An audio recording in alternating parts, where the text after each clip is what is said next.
Está no ar mais um programa Potência Empreendedora. Eu sou André Dueck. Todo sábado eu trago um convidado especial para compartilhar conteúdos exclusivos sobre carreira, sobre negócios e também inspirações de vida para você, ouvinte da nossa rádio USA, a rádio dos brasileiros na América, 1260 AM na Grande Boston, em Massachusetts, 1400 AM no sul da Flórida, em Boca Raton, Fort Lauderdale, na Grande Miami, 940 AM em Danbury, Connecticut e 1160 AM em Orlando, na Central Florida. Você também pode nos ouvir através do aplicativo na loja do seu celular ou pelo portal Nossa Rádio USA em qualquer lugar do mundo. Hoje é o programa número 71 que eu trago o nosso convidado mais experiente. Eu não vou falar mais velho nem mais sênior, porque ele também completou 71 anos de idade. Um convidado que eu já conheço há mais de 30 anos, fez parte da minha história, fez parte da história do Brasil, do setor que eu vou contar daqui a pouco, mas que por vias que a gente não tem como explicar, a gente só se conhecia por telefone, por Zoom, coisas virtuais, muitos amigos em comum, marcas em comum, negócios em comum, e fomos nos encontrar aqui nos Estados Unidos. É isso mesmo, meu ouvinte. O programa Potência Empreendedora na nossa Rádio USA também consegue unir os amigos. Aí, tá vendo? Eu hoje estou tendo aqui um grande prazer de receber um grande amigo e um mestre que é uma verdadeira lenda viva do empreendedorismo no Brasil, um nome que se confunde com a própria história do franchising no país. Franchising, para quem não sabe, é o termo de franquias, um termo que foi muito desenvolvido no Brasil nos últimos 40 anos, e esse cara aqui foi o cara que foi o precursor disso. Estamos falando do grande, meu amigo, mestre Marcelo Scherto, fundador e presidente da Scherto Consultoria Empresarial, pioneiro absoluto no setor de franquias, responsável direto pela criação, expansão e reestruturação de algumas das redes mais relevantes do Brasil. Sua atuação também inclui a introdução e desenvolvimento do conceito de franquia social. Vou querer explorar isso daqui porque é um assunto muito interessante. Uma forma inovadora de replicar programas sociais com base nos princípios do franchise, mas sem fins lucrativos. Então, isso daí você vai pegar a canetinha, vai anotar, porque nós vamos falar também de causas sociais aqui no nosso programa. Com uma carreira que alia visão estratégica e impacto social, Marcelo é fundador, ex-vice-presidente e ex-conselheiro da ABF, que é a Associação Brasileira de Franchising. Também é membro vitalício da Academia Brasileira de Marketing e mentor da Endeavor Brasil, sempre incentivando o crescimento de novos líderes e empreendedores. Mestre em Direito pela New York University, foi professor nas principais instituições do ensino do Brasil, como a FGV, a qual eu estudei. Infelizmente, não foi na mesma época que o Marcelo era professor. Também não estou tão novo assim, né? ESPM e FIA lá na USP. Foi ainda representante especial da International Franchise Association no Brasil. Autor e coautor de mais de 12 livros, na verdade, e mais de 3.500, uau! 3.500 artigos sobre temas como franchising, vendas, marketing e canais de distribuição. Marcelo também é palestrante internacional, inclusive está aqui em Miami para dar uma palestra lá para a turma do PR Nation sobre franchise, o mundo das franquias, com apresentações realizadas em países como Estados Unidos, México, Japão, Chile, Uruguai e Argentina. Ele também é um cara que tem multifacetas, multi-aptidões e vai explicar aqui pra gente. É uma grande honra. Obrigado por ter você aqui com a gente. Só o currículo aqui já deu um programa, podia acabar, meu ouvinte. Não, obrigado, meu irmão. Continua falando, eu tô achando ótimo, ninguém vai comprovar se isso tudo é verdade, né, hoje então... o pessoal vai lá no ChatGPT, isso viu? É pior, e vai ver que é tudo que é verdade. Não dá pra mentir. Prazer enorme ter você aqui com a gente, meu irmão. É um prazer imenso, porque a gente se encontra pelo menos uma vez por mês, numa reunião de conselho remota, né? A gente sempre faz remota e parece que a gente tá junto, esse mundo virtual traz isso. Exatamente. Né? Mas, assim, cara a cara mesmo, foi a primeira vez que está acontecendo, que em loucura. 40 anos, cara. Queria até agradecer ao Dr. Neymar Lima, que nós já entrevistamos aqui no nosso canal, inclusive tem o segundo programa dele que está indo para o ar, para você que não conhece, o CEO e fundador da MedStation, que é a maior rede de clínicas brasileiras dos Estados Unidos, o qual eu tenho o prazer de ser um dos conselheiros, junto com o Marcelo Scherto e nosso grande amigo Thiago Oliveira, vulgo surfista, né? O cara da Califórnia. Mas que agora deve estar assistindo algum jogo do Palmeiras em algum lugar. Nossa, não vamos entrar nesse assunto, senão vai ficar assim, triste. Um abraço para você, Thiagão. Mas a gente começa o programa sempre, Marcelo, que uma coisa que é muito legal, né? Por ser um programa de rádio, Muitas pessoas que eu trago aqui, os ouvintes depois mandam mensagem, falam, nossa, muito legal o programa Potência Empreendedora, porque sempre tem os profissionais bem-sucedidos, pessoas que são referência, mas eu gosto de trazer a essência das pessoas. Por mais que a gente tenha realmente, sim, pessoas que a gente admira, que a gente traz no programa, que fizeram história, que têm sucesso, eu gosto de contar lá no começo, que é uma coisa que poucos podcasts ou programas, seja de TV, seja de rádio, eles acabam contando, que é quem é o Marcelo Schertl, lá da infância, entendeu? A influência dos seus pais, porque isso também conecta com o nosso ouvinte. É um programa, a grande maioria que ouve esse programa são imigrantes, nas nossas 4 praças, né? Lá em Massachusetts, em Connecticut e aqui na Flórida em duas estações, mas logicamente também tem muita gente de outros lugares. Portugal a gente tem uma audiência muito grande, a qual seu filho... Meu filho mora lá há 8 anos. Tem uma audiência bem grande também em Portugal. Enfim, eu acho que a grande maioria são os imigrantes, né? E a gente sempre procura influenciar os imigrantes contando a história desses personagens, dessas pessoas que a gente traz aqui. E eu também tenho curiosidade, porque eu acabo aprendendo. Quem é o Marcelo lá de garotinho? Fala um pouquinho de você, da sua família, onde você estudou, da sua história pessoal. Então, começar por aí. Meu pai era filho de imigrantes espanhóis, né, da Catalunha. Embora eu não fale catalão, estranhamente, por alguma coisa, eu entendo catalão. Em algum lugar da memória tem alguma coisa... É uma mistura de português e espanhol, né? Na verdade, eles ficam muito bravos quando você diz isso, porque eles dizem que nasceu antes do português, do francês e do espanhol. O catalão é uma língua mais antiga, né? Ela derivou do latim antes das outras aí. Mas ela, na verdade, parece uma mistura de português, francês e espanhol. É uma mistureba. Então, acho que é por isso que dá para entender razoavelmente bem.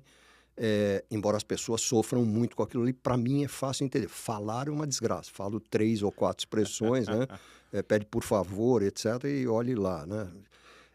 Uma coisa, então, meu pai, filho de imigrantes espanhóis, vida dura, vida difícil, e então a ética de trabalho, de dedicação ao trabalho, era uma coisa que desde cedo me foi passada muito forte. E minha mãe, uma mulher extremamente sábia, embora sem cultura formal, ela chegou naquela época, mulher estudava até o 2º grau, se tanto, e parava ali, né?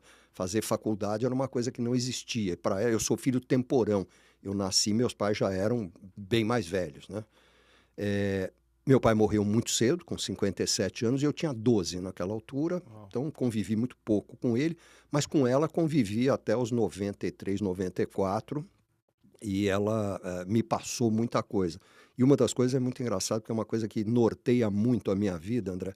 Eu fico vendo essas discussões políticas e vejo amigos que deixam de se falar por causa de brigas políticas, e o que o Trump disse, o que o Bolsonaro falou, o que o Alexandre Moraes, porque o Lula, porque não sei o quê. E minha mãe me ensinou uma coisa que ficou, que é o seguinte: não perca tempo com as coisas que você não consegue controlar. Não gasta nem tempo nem energia com as coisas que você não controla. Foca nas que você controla. E nessas você dá o seu melhor. Você faça o melhor que você puder. Então, não é que eu viva alienado das discussões políticas, obviamente não. Eu só não perco tempo e não vou brigar com um amigo por ele ser lulista ou bolsonarista ou ista isso, ista aquilo. Não me interessa a mínima, porque essas coisas a gente não controla. Então, no que você controla, trabalhe duro, trabalhe firme. Eu nasci em Santos, cidade praiana, né? Uma vida de praia mesmo, de frente para o mar. E uma coisa interessante, né, que eu acho que é característica de quem vive num litoral, numa cidade pequena como é Santos, provinciana, a sensação que eu tinha um pouco era como se o mundo acabasse na linha do horizonte, porque, ao contrário de uma cidade como São Paulo, numa cidade de praia você enxerga o horizonte, né? Verdade. E eu morava num apartamento de frente para o mar, então eu enxergava a linha do horizonte todos os dias.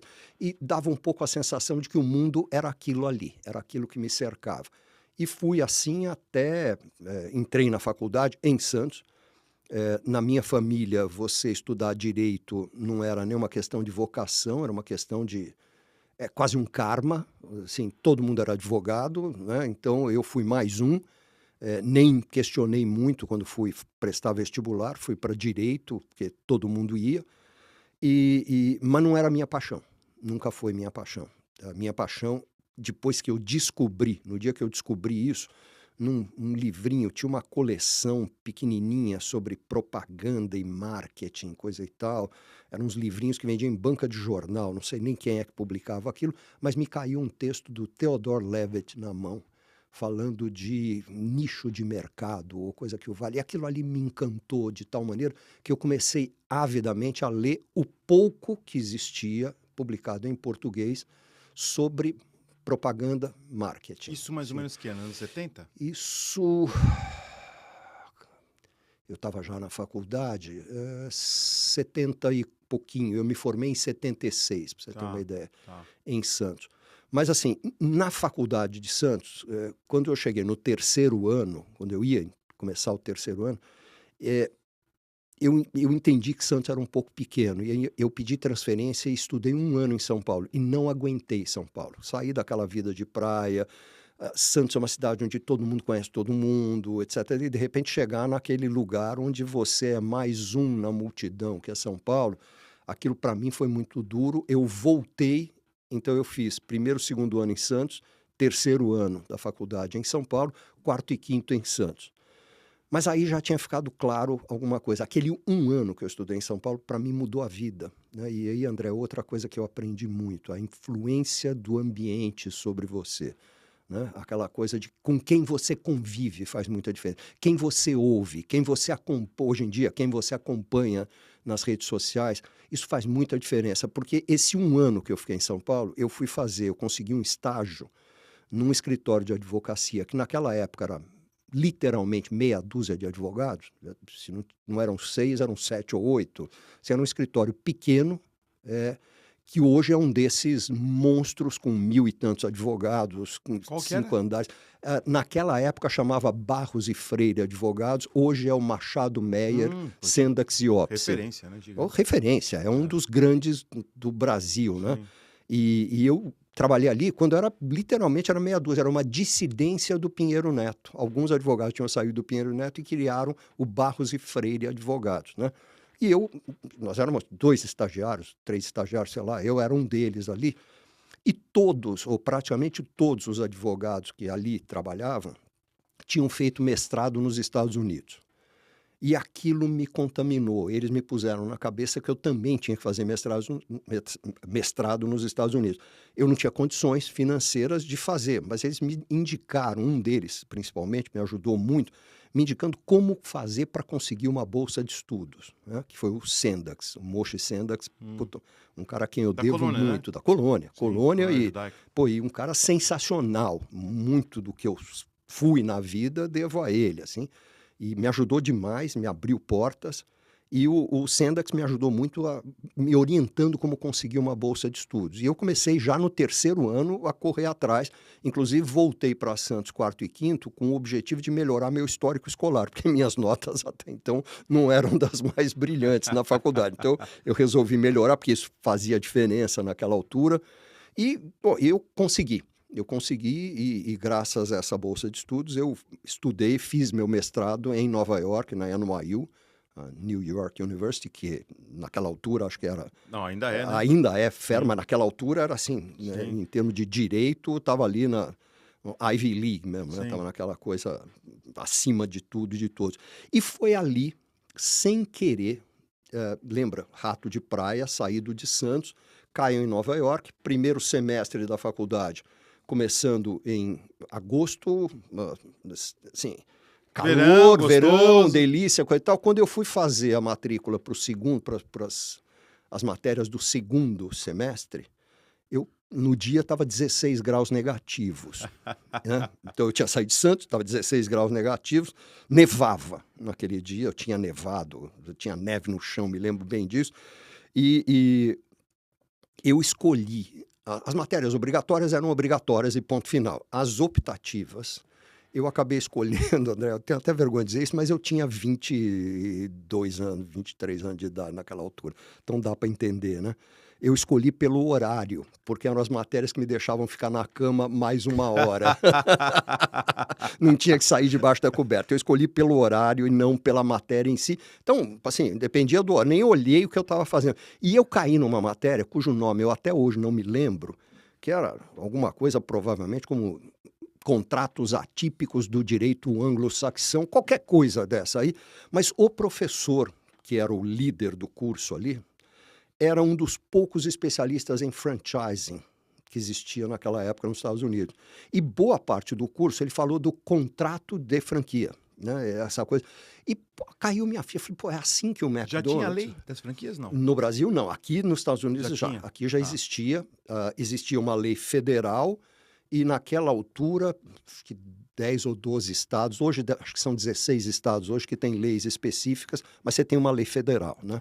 Naquela época a federal com certeza já existia. E a gente ali falou muito de franquia e me caiu a ficha. Falei, assim que o McDonald's consegue estar em tantos pontos em volta do campus. É assim que a Burger King consegue estar em tantos pontos em volta do campus. Cada loja tem um dono diferente. Olha que coisa genial. Usa a mesma marca, parece que é a mesma coisa, é tudo igual, mas tem um dono diferente. Pô, esse troço no Brasil vai ser legal. Eu vou ser o primeiro advogado especializado em franquia no Brasil. Porque lembra que um texto que me impactou foi um texto sobre nicho de mercado.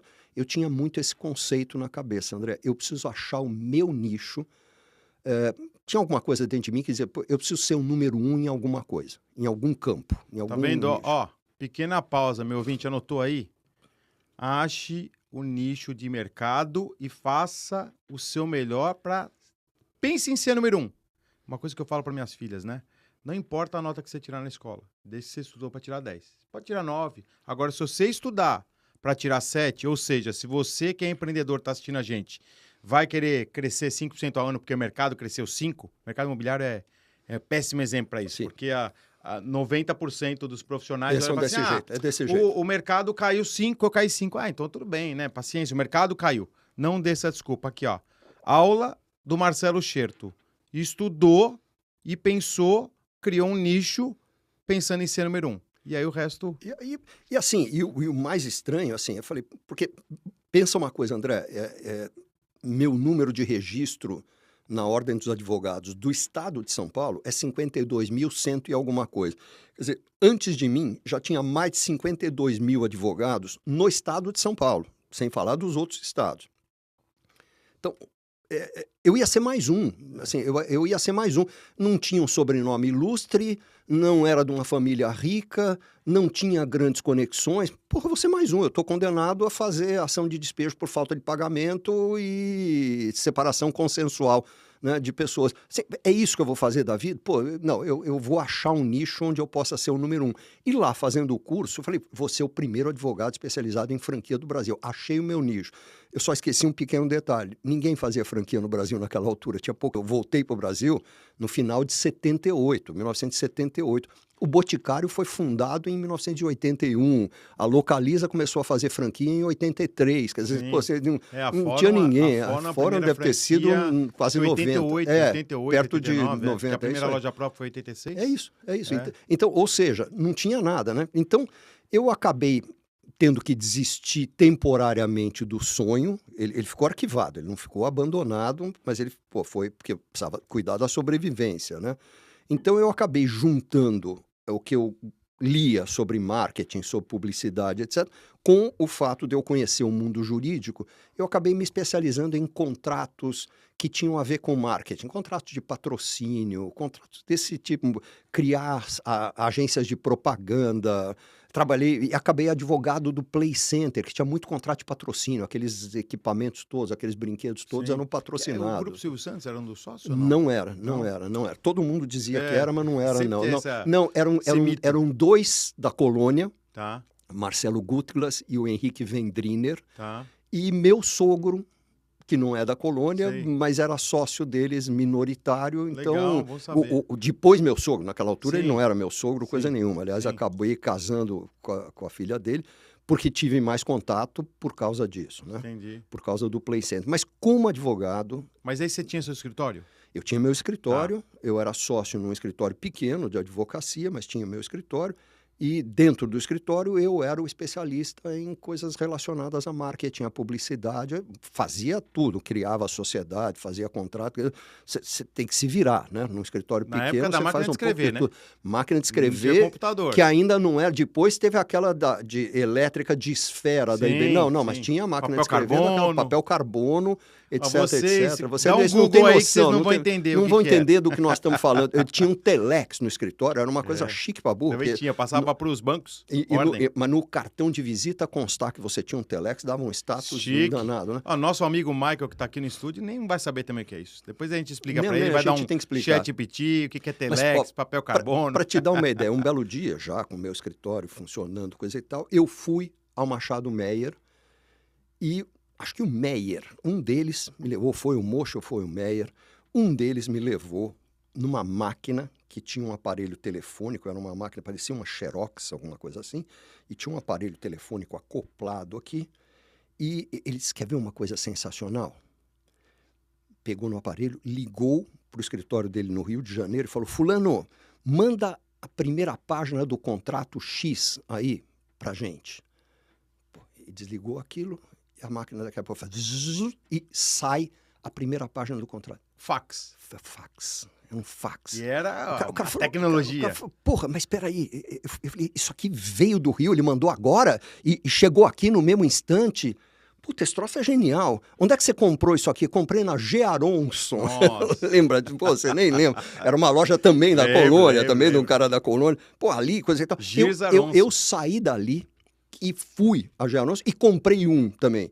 Quando eu cheguei no escritório... Que era caro, hein? Era caro pra burro. Era caro. Não, eu comprei na base do impulso. Aí quando eu cheguei no escritório, eu falei, peraí, mas pra quem que eu vou mandar? De quem que eu vou receber?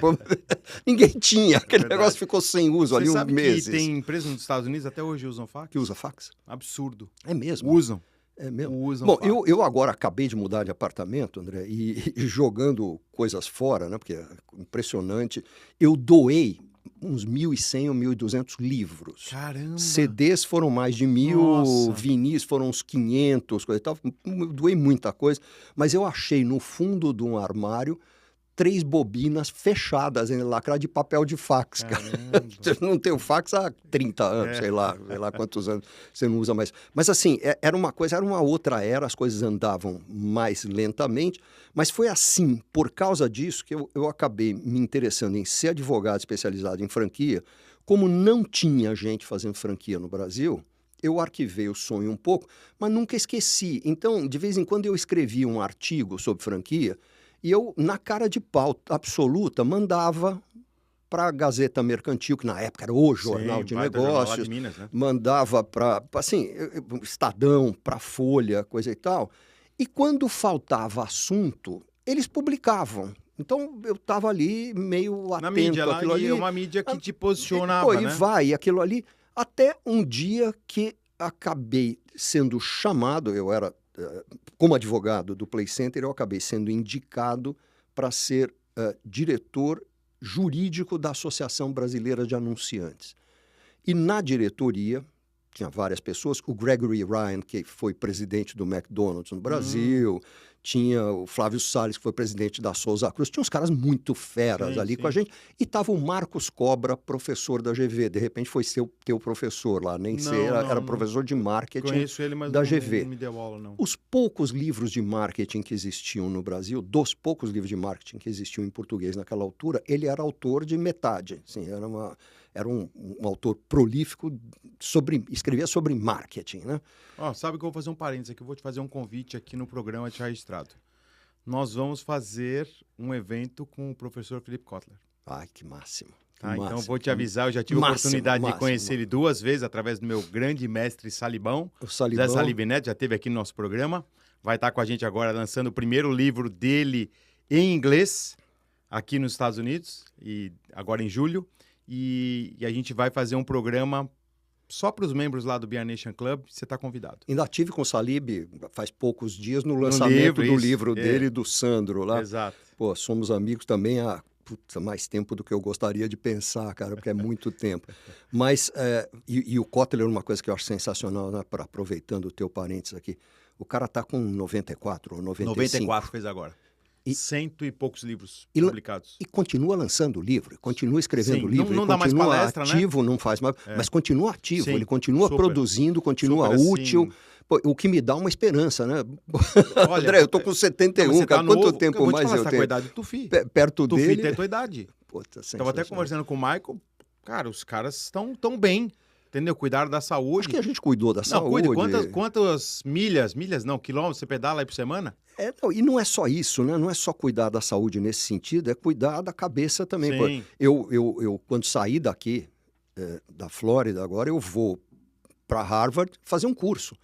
Eu certamente serei o aluno mais velho dentro da sala e possivelmente na história desse curso. Duvido que tenha outro mais velho do que eu. Curso? Um curso de gestão de empresas de serviços. Ah, legal. Empresas profissionais de serviços. Então, é um curso que faz muito tempo que eu tenho vontade de fazer. Eu cheguei a me matricular no início de 2020, aí veio a pandemia, o curso foi suspenso durante 2 anos. Aí eu meio falei, quer saber, isso não é para eu fazer, acabou, esquece. É um curso caro para burro. E aí, quando eu fiz 70, meu filho me deu de presente. Ele falou, olha, tá aqui, você investiu na minha educação a vida inteira. Rodrigo, né? Ricardo. Ricardo. O Rica me deu esse presentaço, assim, então eu vou para Harvard fazer um curso. E as pessoas falam, você com 71 anos de idade vai fazer curso? Vou, e não será o último, espero. Certeza. Aliás, eu estou aprendendo formal ou informalmente, eu estou sempre estudando o assunto. Eu tenho estudado para burro inteligência artificial. Sim, não dá para ficar para trás, cara. Não dá para ficar para trás. É a mesma época da internet, né? Eu não vou desenvolver programas de inteligência artificial. Não, com certeza. Não vou, né, escrever código. Quem tiver nisso, a gente teve um seminário agora, nesse fim de semana, justamente, chamava AI Boost Conference, justamente para explicar para o empreendedor, para o empresário, para o executivo, para o profissional, que é o mesmo movimento que teve há 35 anos, 1990, quando o celular entrou no Brasil, ou em 95, quando a internet entrou no Brasil, e muitas pessoas falam assim, não preciso do celular, isso é modismo, a internet não preciso, eu mando a carta, para que e-mail? A inteligência artificial veio, assim, não tem como não estar inserido nisso, independente da idade, né? Você acabou de falar, 71 anos... Vai estudar inteligência artificial, estou com 52, também estou estudando, é isso aí. Outro dia eu estava assistindo um trechinho, caiu na minha mão um vídeo com um trechinho de uma entrevista do Bill Gates explicando para o David Letterman o que era a internet. E o Letterman ridiculariza. Sim. Ele diz, mas para isso não tem rádio? Mas para isso não tem não sei o que lá? Para que você precisa dessa tal de internet? Essa internet, sinceramente, não consigo entender o que ela pode mudar na vida da gente. Só mudou tudo. Só mudou tudo. Exatamente. Mudou a forma como você compra ingresso de cinema ou de teatro, como você pede um táxi, como você pede comida, como você compra passagem aérea, como você faz seu check-in. Só mudou tudo. Faz parte da nossa vida. E a inteligência artificial, a minha impressão é que será um impacto ainda maior, porque a gente fala em inteligência artificial, as pessoas pensam em chat GPT. Deve ter 20 mil. Tem muito. Né? Eu tenho trabalhado um pouco com uma empresa de brasileiro, que fica, a sede é na Califórnia, mas é uma empresa de brasileiro que desenvolve os agentes de inteligência artificial. Porra, André, é uma coisa impressionante o que aqueles bichos fazem. É impressionante o que são capazes de fazer a custos baixíssimos e que te eliminam a necessidade de um monte de gente. Eu tenho tido muita dificuldade em contratar gente. No Brasil está muito difícil. Está cheio de gente procurando emprego. Pouca gente qualificada. Mas tem muito emprego procurando gente, que você precisa de um mínimo de qualificação. E não é só qualificação, vontade. Tem um estagiário nosso, um cara sensacional, mas sensacional, no qual a gente investiu acreditando que esse cara um dia vai virar sócio da gente. Então, quando a gente efetivou, poucas semanas depois ele pediu demissão. E aí eu chamei para conversar. Você está indo trabalhar num concorrente, você está indo trabalhar num cliente, em algum franqueador, o que você está indo fazer? Porque você é brilhante. Eu disse, não, eu vou tirar um ano sabático. Tinha acabado de se formar, está tirando um ano sabático. É porque eu não sei bem o que eu quero fazer da vida, então meu pai e minha mãe vão me bancar durante um ano, porque eu vou viajar pelo mundo para depois decidir. Não quer trabalhar também, não quer trabalhar. Não, e tem capacidade, cara. Isso é que é pior, porque se o cara fosse um despreparado... Não, cara formado em faculdade de primeiríssima linha, de uma família super legal, fala inglês fluente, o cara com tudo. para dar certo. Mas o cara vai tirar um ano sabático, depois de recém-formado. Não é hora. Pô, pelo amor de Deus. A gente vai discutir isso daqui a pouco, que a gente tem um intervalo comercial. Aula de Marcelo Scherto. Não sai daí, que a gente volta já com o segundo bloco do programa Potência Empreendedora. Até mais. Estamos de volta com o segundo bloco do programa Potência Empreendedora. Eu sou André Dweck. Todo sábado eu trago convidados mais do que especiais para compartilhar conhecimento, isso mesmo, conhecimento sobre carreira, sobre negócios e inspirações de vida para você, ouvinte da nossa rádio USA, a Rádio dos Brasileiros na América, 1260 AM na Grande Boston, em Massachusetts, 1400 AM aqui no sul da Flórida, em Boca Raton, Fort Lauderdale e na Grande Miami, 940 AM em Danbury, Connecticut e 1160 AM em Orlando, na Central Flórida. E você também pode nos ouvir baixando o aplicativo da nossa rádio USA no seu celular ou pelo portal Nossa Rádio USA em qualquer lugar do mundo. Eu tive que interromper, o papo tá muito bom, mas eu já anotei aqui, a gente não pode mudar o assunto aqui, porque estamos tendo aqui uma aula nesse episódio número 71, com o nosso mestre com 71 anos de idade, mais de 50 anos de experiência, ele que eu tenho o prazer de dividir uma cadeira num conselho de uma empresa americana, uma empresa de sócios brasileiros, e a gente estava falando um pouquinho do passado, falamos aí dessa questão dos jovens, né, que eu acho que é uma coisa muito interessante, Marcelo, estava conversando no intervalo aqui, os exemplos que a gente tem que dar para essa juventude para ter o ritmo que a gente tinha quando a gente era garoto, né, a gente tinha o sangue nos olhos, né, que falta um pouco. André, eu acho que a gente não tinha, era muita moleza, né? Não sei, teus pais, zero, moleza não tinha meus nenhuma. não me davam muito carinho, muita atenção, sim, tive uma infância feliz, mas não tinha moleza. Você quer alguma coisa, corre atrás, né? Você quer um carro, vai trabalhar, ganha dinheiro, junta e compra um Fusquinha velho e assim, depois... Então, um pouco isso. Mas eu estava te contando aqui como é que eu caí nesse mundo de franquia, etc, etc. Quando eu estava na Associação Brasileira de Anunciantes como diretor jurídico, e o Marcos Cobra era um dos meus colegas, o Marcos um dia me procura, Cobra, e me diz o seguinte: Scherto, eu fui chamado pela McGraw-Hill, editora do Brasil, a McGraw-Hill do Brasil, e eu para lançar uma série de livros de marketing de brasileiros para brasileiros. Então eu estou contatando pessoas aí que eu acredito que sejam capazes de contribuir, já conversei com o Nizam para ele escrever um livro, já conversei com não sei quem para escrever outro, já conversei com não sei quem para escrever outro, e eu queria te chamar para escrever um livro sobre os aspectos jurídicos do marketing. Você é capaz de escrever? Pô, eu acho que eu sou, cara. Eu sempre digo o seguinte, eu sou, depois eu vou ver como. Isso aí. me dão uma oportunidade, eu aceito. E depois eu vou ver, me viro para entregar, né, cara? Sai correndo. Eu digo o seguinte, você não pode mentir, mas às vezes você tem que contar uma verdade que ainda não aconteceu, depois você tem que sair correndo para fazer ela acontecer, né? Para não perder a credibilidade. Você tem que confiar. Se você não confiar em você, quem é que vai confiar? Verdade. Se você não tiver fé em você mesmo. Eu falei, não, eu sou capaz. Ele falou, tá bom, mas como nem eu, nem o Milton Mira, que era o diretor da McGraw-Hill naquela altura no Brasil, como nenhum de nós sabe se você sabe escrever ou não, faz o seguinte, escolhe um dos temas aí e escreve um capítulo do livro e manda pra gente ver se a tua linguagem é boa, porque uma coisa é redigir petição, redigir contrato, outra é redigir livro, coisa e tal. Vamos ver se você sabe escrever. Se a gente vai ter que colocar um ghostwriter para escrever, sei lá, vamos ver aí, vamos ver. E eu escrevi os aspectos jurídicos do franchising. Foi esse o capítulo que eu esqueci, que eu escrevi, e mandei para eles, me chamaram para um almoço formal, coisa e tal, num restaurante que naquela altura era o máximo em São Paulo, etc, etc. Me chamaram para dizer o seguinte, olha, Scherto, foi aprovado, teu texto está muito bom, você pode escrever o resto do livro sobre os aspectos jurídicos do marketing. Falei, só tem uma coisa, eu vim aqui para dizer para vocês que eu vou escrever o resto do livro sobre franchising.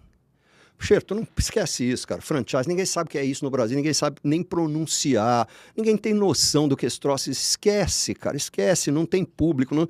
E aí eu fui o que eu acho que todos nós temos que ser, André. Nós temos que ser vendedores, cara. Eu acho que, independentemente da profissão que você escolha, do cargo que você tenha, porque ou você está vendendo produto, serviço, ou você está vendendo ideias, você está vendendo projetos, você está vendendo você mesmo, você está vendendo crença, você está vendendo, cara. Você tem que estar vendendo o tempo todo. Numa discussão com a tua mulher, vai trocar ou não o estofado da sala, ali é um processo de venda dos dois lados. Convencimento, né? Persuasão. É persuasão. Você tem que ser vendedor, né? E eu tanto insisti que o Milton, no final, me lembro até hoje das palavras finais dele, foram o seguinte, Chertoff, seguinte, ó, eu vou te contar um segredo de editor, naquela altura, né? Sei lá se hoje ainda é verdadeiro. Isso assim, um editor ganha dinheiro com 1/3 dos livros que publica, empata com 1/3 dos livros que publica e perde dinheiro com 1/3 dos livros que publica. Isso assim é uma média razoável. Eu vou torcer muito para o teu livro, tá? Naqueles que empatam. Você vai estar no 1/3 que empata, tá bom? Porque ganhar dinheiro com um livro sobre franquia no Brasil, nessa altura do campeonato, não vai ter como. Não vai ter como. Era tal o desconhecimento do que é franquia que ele me convenceu a fazer o seguinte, o livro era para chamar só Franchising. E ele me fez colocar um subtítulo, Revolução no Marketing, que era para o livreiro saber em que prateleira ele enfiava aquele livro. Era assim, a gente não pensa, tem palavras que hoje estão no vocabulário da gente.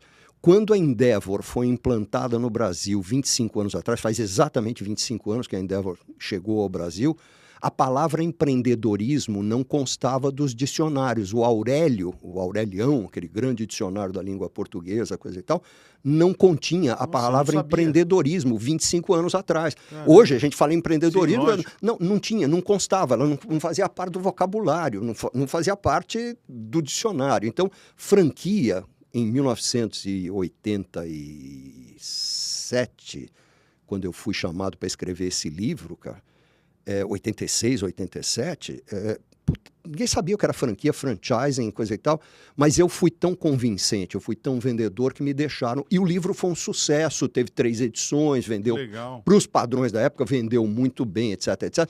E para fazer esse livro, eu fui entrevistar as poucas pessoas que faziam franquia naquela altura no Brasil. Então, eu fui entrevistar o Miguel Kriegsner, que era o fundador do Boticário, fui entrevistar o Ricardo Young, que era presidente do IASIG, e o Gregory Ryan, do McDonald's. Eu fui... Pô, e, no fim, o que acabou acontecendo é que a gente resolveu, eu comecei a organizar uns almoços mensais para a gente falar de franquia. As pessoas que gostavam de franquia, e aí cada um trazia um amigo, e aí trazia mais um amigo, que trazia mais um amigo. Bom, desses almoços nasceu a Associação Brasileira de Franchising. Um belo dia eu propus, vamos criar a Associação Brasileira de Franchising.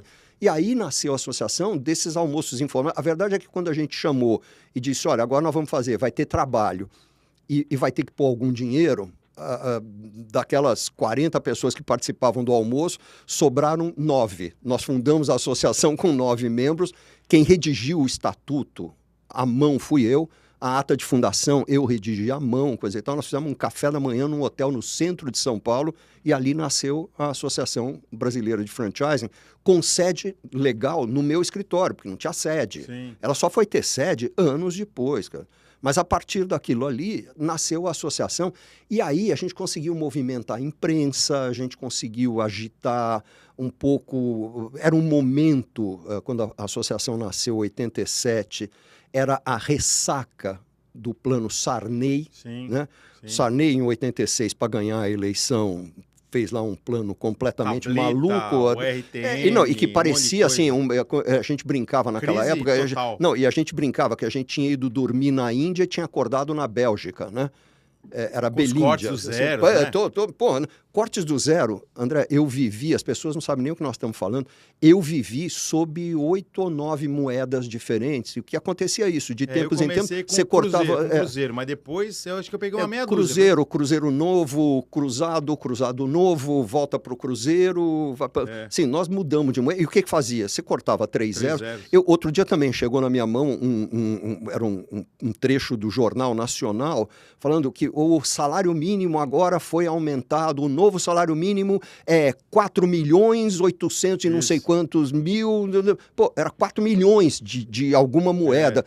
E não valia nada, né? E não valia nada aquilo. Então, aí você cortava 3 zeros, os 4 milhões viravam 4 mil e a vida continuava, e a vida seguia. Que foi outra coisa, André, que eu aprendi com a vida, né?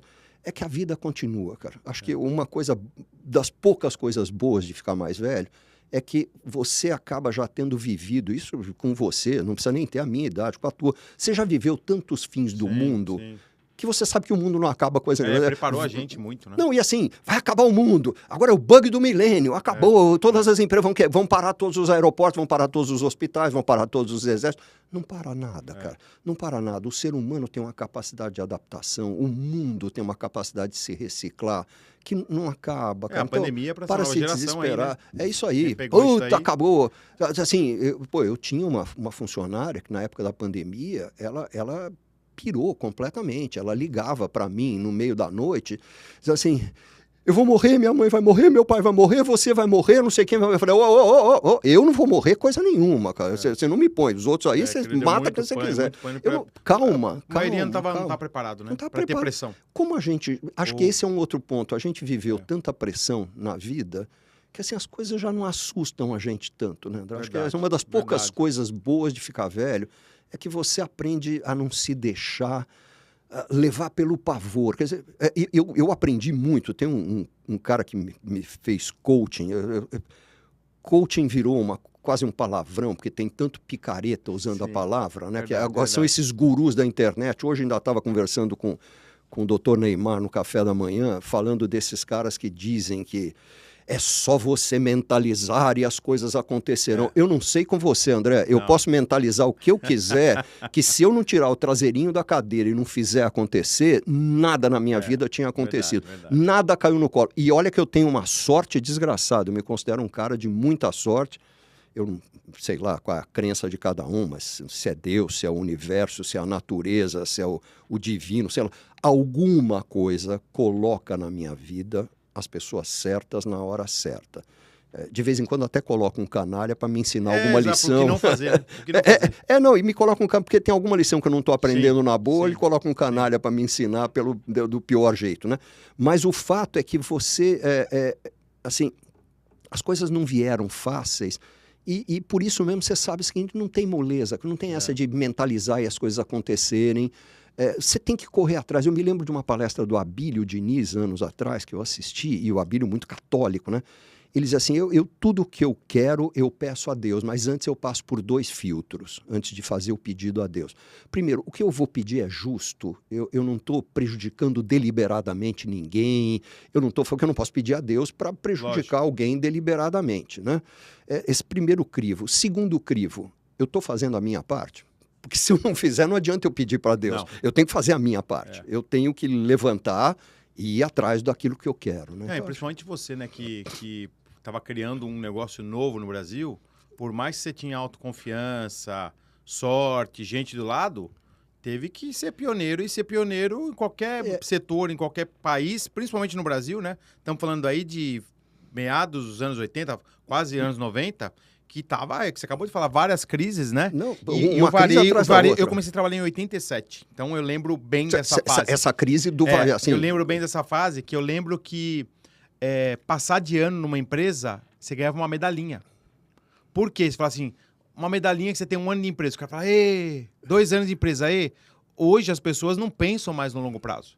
Na época, a gente tinha que sobreviver antes de pensar em crescer. Ninguém entrava numa empresa e falava assim, olha, eu quero ficar 20 anos aqui porque o mercado é estável, a empresa vai... Você não sabia nem se a empresa ia existir. Né? E você ainda foi pioneiro de criar um setor, vamos falar assim, eu acho que foi até um movimento, viu, Marcelo? Eu falo mais do que um setor de franchise, foi um movimento, porque eu lembro dessas conversas na Fórum, que a gente tinha atacado, né, que era muito forte no Brasil, né, as marcas todas, sim, principalmente do vestuário, vendendo em pequenas lojinhas. Pouquíssimos shoppings, shoppings. São Paulo acho que tinha o Center Norte, Guatemi, não tinha o Shopping Paulista ainda, Paulista acho que foi em 1990. Vamos lembrar, é que as pessoas talvez não se deem conta, o primeiro shopping do Brasil foi Guatemi, São Paulo. Não, antes do Iguatemi, teve Santos, o Supercentro Boqueirão, que era um shopping meio às avessas, mais galeria do que... Como, aliás, o Iguatemi também começou. Sim.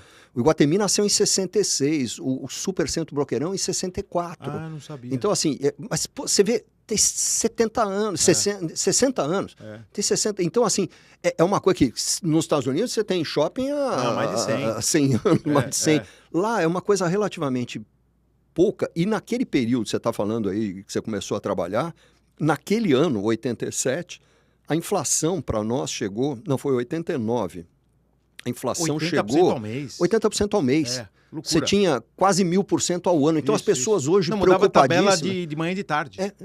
De manhã você ia na loja, era um preço, à tarde era outro. Não, você entrava no supermercado, você escutava tlec, tlec, tlec, tlec, tlec, porque os preços eram colocados com aquela maquininha que você colocava no produto o preço. Mudava, e ficava mudando o preço. Durante o dia mudava 2, 3 vezes o preço. É loucura. Porque você conseguiu, nesse meio dessa loucura econômica, implantar um movimento que nos Estados Unidos fazia muito sentido, mas no Brasil, pelo aspecto de negócio, canal de venda, economia, inflação, imposto, era praticamente impossível na cabeça de qualquer... Eu sei porque eu estava do outro lado, né? E a gente olhava aquilo e falava assim, putz, será que esse negócio vai dar certo? Pô, o Brasil não é tão fácil. Então você tem um cara operando lá, mas e aí, como que eu faço? Porque o preço de manhã é 1.000, aí à tarde é 1.100, eu já entreguei para ele, só que se entregar amanhã, a nota fiscal de hoje é 900. Era uma bagunça, André, né? Sabe o que eu digo? Que para as pessoas conseguirem se dar conta do que era, como a gente tinha que ter a cabeça ágil, era como se 1 quilômetro de manhã tivesse 1.000 metros, à tarde só tinha 900, daí no dia seguinte ele tinha 1.300. Você perdia as referências. 1 quilo... Era como se 1 quilo não fosse 1.000 gramas, né? 1 quilo era 900, era 1.100, era 800, depende, tudo, porque assim, você realmente não sabe, ninguém sabia qual era o preço de 1 litro de leite. Sim. Porque você não sabe, você sabia o preço da véspera, se soubesse, mas o da véspera não era necessariamente o daquele. Verdade. Você lembra que as pessoas recebiam o vale no dia 15 e no dia 30, né? O adiantamento, corriam para o supermercado e compravam tudo no mesmo dia, porque no dia seguinte o preço já estaria 3%, 5%, 10% mais alto. Tinha muito a política do cheque predatado, né? Sim. Você já dava o cheque predatado porque era um jeito que você tinha de você segurar o teu patrimônio. E aí, entrando nisso, Marcelo, vamos entrar na parte da franquia, que acho que é uma história muito interessante. E aí instituíram a ABF. Criou-se a ABF, a gente criou a ABF em 87, e a partir daí, com o envolvimento da imprensa, e a gente chegou num momento muito bom, porque o que aconteceu foi quando houve aquele plano Sarney lá da vida, todo mundo acreditou que estava vivendo num país de primeiro mundo, que a inflação tinha acabado, e aí todo mundo criou uma pequena empresa. Foi um momento engraçado. Naquele ano, tinha uma agência de propaganda chamada Saldiva e Associados, que fazia uma pesquisa anual, que era qual era o sonho do brasileiro. E até 85, 86, o sonho do brasileiro, em primeiro lugar, era ter a casa própria, segundo lugar, era ter o carro, terceiro lugar, era pagar a educação dos filhos. Tinha uma sequência. Pela primeira vez, em 86, apareceu como o grande sonho do brasileiro ter a própria empresa. Foi a primeira vez na história. Ter uma lojinha, ter um negocinho. Eu tinha uma secretária, me lembro, que pediu demissão. Eu era advogado, né, secretário no escritório de advocacia, ela pediu demissão porque ela e o marido montaram uma empresa de prestação de serviços de digitação, de datilografia, coisa e tal. Ela fazia datilografia, prestando serviço para terceiros, coisa e tal. E ela quebrou no ano seguinte, porque foi isso, assim, todo mundo abriu empresa e todo mundo começou a quebrar. O franchising apareceu, e aí a gente deve a uma matéria na Exame, fez uma diferença imensa, que a matéria da Exame vendeu a franquia, a jornalista chamava Montserrat Coelho, lembro até hoje. Ela vendeu numa matéria, a ideia é o seguinte, a franquia pode ser a solução para quem quer ter a própria empresa, mas usando o know-how de alguém mais experiente, usando os recursos de alguém mais experiente, a marca de alguém mais experiente, para você poder focar no tocar o dia a dia. Porque essa moça que montou a empresa de digitação lá, de datilografia, só depois ela descobriu que o que ela fazia muito bem, que era datilografar, ela passou a fazer 20% do tempo, porque os outros 80% do tempo ela tinha que comprar insumos, ela tinha que vender o serviço dela, ela tinha que cobrar de novo, porque o cara não pagava. Então, assim, você quando vira empreendedor, quando você monta a sua própria empresa, você tem até um livrinho fantástico chamado O Mito do Empreendedor, de um cara chamado Michael Gerber. Sensacional. Sei Livrinho muito fácil de ler, muito pequenininho. Ele tem vários, tem alguns dele. Mas tem uma série, né? Tem uma série, mas esse que é o primeiro, O Mito do Empreendedor, ele mostra bem isso. Você cria uma empresa porque você quer fazer as coisas que você faz bem ou gosta de fazer, e você descobre que 80% do seu tempo você está fazendo outras coisas nas quais você não é bom ou você não gosta de fazer, mas tem que fazer ou tem que arrumar quem faça. Então, por isso a importância de você estruturar uma empresa, de ter sócios que te complementem, de contratar uma equipe que te complemente naquilo que você não sabe fazer bem. Eu sou péssimo em finanças, eu tenho que ter um sócio muito bom em finanças. Eu sou um horror em engenharia tributária. Eu tenho que ter alguém do meu lado que seja bom nisso. Eu sou muito ruim. Se eu tiver que redigir um manual, vai sair uma porcaria. Eu não gosto de detalhe, eu não perco muito tempo com detalhe. Pô, no manual você tem que ser super detalhista. Então, eu tive que montar uma empresa onde tem cada um, é como se fosse uma orquestra. Eu posso até ser um maestro, mas tem que ter um virtuoso em cada um dos instrumentos ali que sabe tocar aquilo muito bem. Essa matéria impulsionou? Essa matéria impulsionou muito, porque aí o resto, assim, a exame meio que pautava os outros, né? Não, e pautava os outros veículos, né? Sabe essa coisa? Aí o Estadão fez uma matéria parecida, a Folha fez uma matéria parecida, não sei o quê, e aí esse negócio pegou, e de repente pegou, e era assim a tábua da salvação naquele momento para a pessoa que ou tinha montado a própria empresa e de repente convertia essa empresinha dela numa franquia de alguma marca, ou queria montar a própria empresa, mas não sabia por onde começar, e esse negócio pegou, tanto que o Brasil hoje tem mais empresas franqueadoras do que os Estados Unidos, onde tudo nasceu. O Brasil, hoje os Estados Unidos tem por volta de 3 mil empresas franqueadoras. 3 mil marcas? 3 mil marcas. O Brasil tem 3.300. Uau! Em compensação, tem 8 vezes menos franqueados. Você tem muito mais franqueados. As redes aqui são muito mais fortes, na média, do que elas são no Brasil. Não, no Brasil você tem algumas redes. Mas mesmo assim, 4 mil, mostra a criatividade do brasileiro, né? A criatividade. E no Brasil a gente tem vários motivos para ter franquias, né? E uma delas é a legislação tributária, em que o teu franqueadinho lá se enquadra no simples. Então, uma lojinha tocada por um indivíduo ali, que é dono dela, se mantém num mercado onde uma loja própria, pagando tributos pelo lucro real ou presumido, não se sustentaria, né? Então, tem muita coisa. E cidades também, talvez menores, que o dono da marca não teria interesse. Não teria interesse em entrar, ou exatamente, mas não tem interesse por quê? Porque se abrir uma loja para o custo de operação é altíssimo. Lá no interior, agora, tá ali o cara.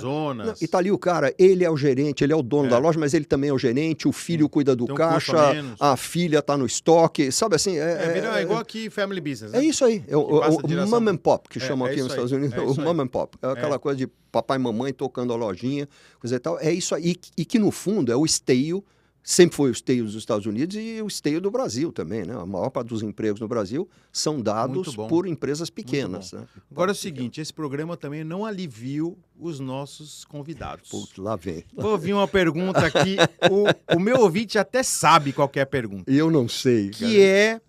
Por que as franquias brasileiras, ou 90% delas, não prosperam nos Estados Unidos?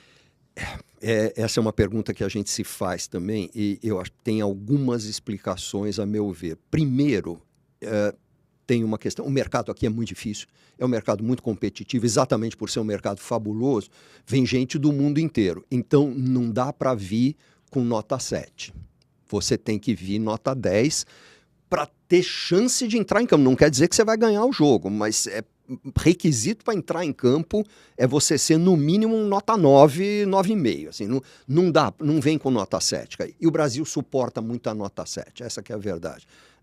Falta profissionalismo de muita gente. Mas eu acho que pior do que a falta de profissionalismo é a mentalidade.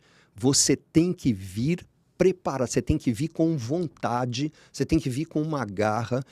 Uma das empresas brasileiras que está dando muito certo aqui, eu sou até suspeito para falar, é o Oakberry. Meu filho é um sócio michuritário lá dentro. Ele já era pequeno quando começou, com a entrada dos grandes fundos, né? Mas com a entrada dos grandes fundos, todos foram diluídos. Meu filho foi bastante diluído, só que hoje ele tem uma partezinha menor de um negócio gigante, muito maior, gigante. 800 lojas no mundo? Estão quase chegando a 1.000. Então, em 52 ou 54 países. Eu sempre falo do Oakberry. Então, só que ela já nasceu para ser global. Sim. Ela já nasceu com o espírito. Eu me lembro até hoje, eu fui à inauguração do primeiro quiosque, que foi naquele shopping Cidade de São Paulo, na Avenida Paulista, quase na frente do meu escritório. Isso faz 7 anos, né? Não faz muito tempo. Não faz muito tempo, vai fazer 8 anos agora em janeiro.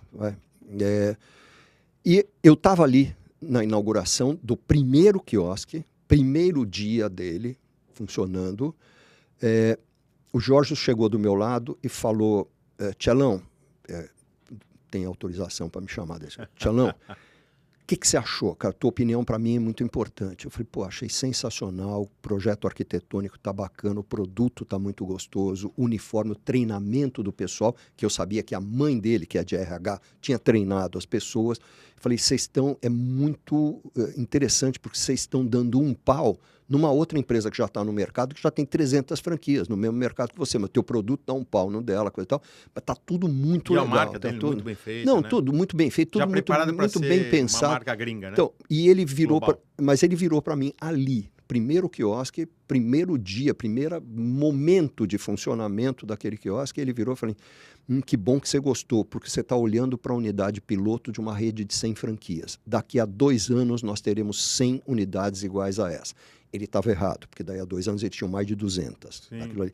Mas já nasceu para virar uma rede. Aquilo ali já nasceu, ele falou, já nasceu para ser global. A marca foi escolhida para ser pronunciada em qualquer lugar do mundo, mais ou menos da mesma forma. Na Coreia vão chamar de Oakberry, mas é basicamente a mesma coisa. Ela foi usada para ter a arara que remete à floresta, a rainforest, coisa e tal, de onde o açaí sai. Assim, tudo foi pensado para ser uma empresa global desde o primeiro momento, da concepção. Então, já foi. Então, não tem timidez. O que eu vejo em muito brasileiro que teria potencial para vir fazer sucesso em outros países, talvez nos Estados Unidos, mais difícil, mas pode fazer sucesso em Portugal, pode fazer sucesso na Espanha, pode fazer sucesso na Inglaterra, é um pouco da mentalidade que a gente ainda tem de cachorro vira-lata, sabe? Assim, essa coisa de, eu não consigo, eu não sou bom o suficiente. Se você não acreditar em você, eu falei já agora há pouco, se você não acreditar em você, cara, por que os outros vão acreditar? Por quê? Se você não acredita, você que é você não acredita, por que alguém vai acreditar? Você tem que vir acreditando. Agora, acreditando, mas não quero parecer esses gurus da internet. Não é só mentalizar e acreditar que vai. Trabalhando duro, planeja, executa. Mas faz o plano e não pode sair daí? Pode, cara. Como você faz um plano de voo para sair de Guarulhos e pousar aqui no aeroporto de Miami, se tiver um temporal no caminho, você vai desviar, mas você volta para o plano em seguida, né? Porque senão você vai parar em outra terra, né? Eu acho que é por aí. É isso mesmo. Meu amigo, daria para a gente falar mais umas 2 horas aqui. Inclusive, eu quero te convidar um dia para a gente falar só sobre franquia brasileira no mercado internacional. Não acabamos nem falando de franquias sociais que você queria falar. É verdade. Mas, é bom isso, nós vamos ter que fazer outro programa. Melhor ainda.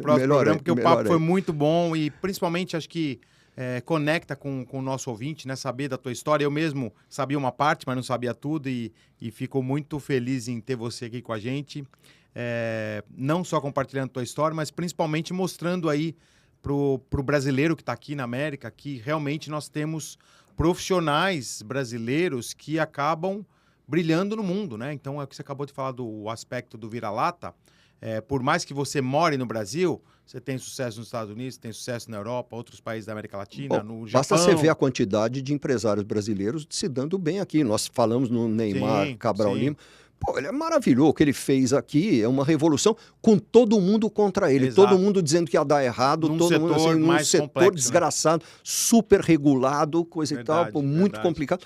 E ele está fazendo um sucesso louco, que a gente acompanha por dentro, né? A gente conhece as entranhas da organização ali. Obrigado demais. A gente sempre fala que a gente continua esse programa nas redes sociais. Como é que faz para o pessoal te contactar, mandar pergunta?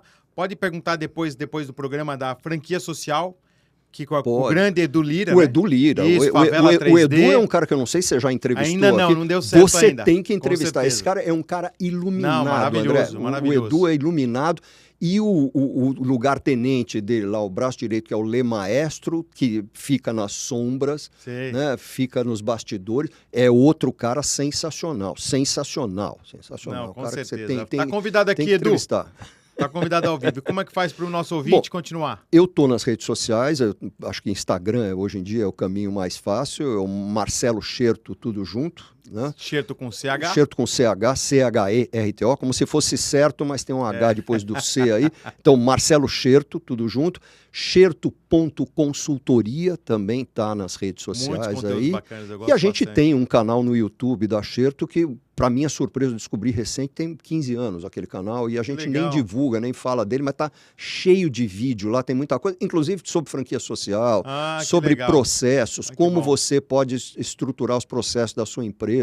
Tem mais um monte de conhecimento aí. Aliás, as redes, se você seguir as pessoas certas, você pode aprender muita coisa. Concordo. Se você ficar seguindo influencerzinha que faz dancinha na beira da piscina, você vai aprender a rebolar na beira da piscina. É isso aí. É exatamente esse o propósito do nosso programa, levar a educação, levar a informação, trazer referências, story doers, como o Marcelo Scherto.